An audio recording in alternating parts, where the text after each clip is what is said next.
పాటు అంజయ్ గారు ఉన్నారు. నమస్తే అంజయ్ గారు. నమస్తే. సో అంజయ్ గారు, మీరు ఒక ప్రొఫెసర్గా, లెక్చరర్గా అండ్ విద్యావేత్తగా కూడా ఉన్నారు. అండ్ జనరల్ రిజర్వేషన్లో మీరు ఒక బహుజన బిడ్డగా నిలబడడం అనేది ఫస్ట్ ఆఫ్ ఆల్ అది డేర్ చేసినటువంటి విషయమే అనుకోవచ్చు ఈ కాలంలో.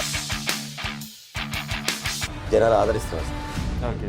ఎందుకంటే విద్యావేత్తగా, అదేవిధంగా ఈ గ్రామంలో ఉన్నటువంటి వ్యక్తిత్వ పరంగా.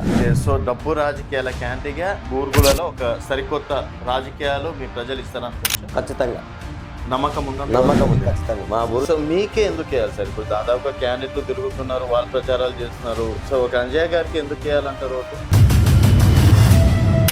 అంజయ్యకి ఎందుకేనంటారు సార్? ఇంతకుముందు నిలబడరా, ఏం చేసారు జనాలకు తెలుసు.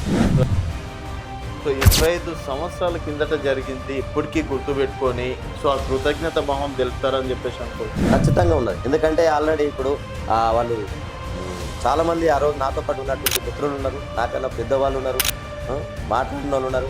ఏదైనా సరే మీ లెక్చరర్ పోస్టుల విధంగానే వెళ్తున్నారు, విద్యాపరంగా. పరంగానే. విద్యాపరంగా. సో ఆ పరంగా అయితే యూత్ అంతా మిమ్మల్ని సపోర్ట్ చేస్తారని అనుకోవచ్చు. ఇలా నేను గ్రౌండ్లో ఉన్న ప్రజల ఆడియన్స్ వాళ్ళ ఎంకరేజ్మెంట్ ఎంత ఉంటే నాకు. ఈ మినీ కురుక్షేత్రంలో ఒక విద్యావేత్తకు కూడా అవకాశం కల్పిస్తారో లేదో 11వ తారీఖు తెలుస్తుంది.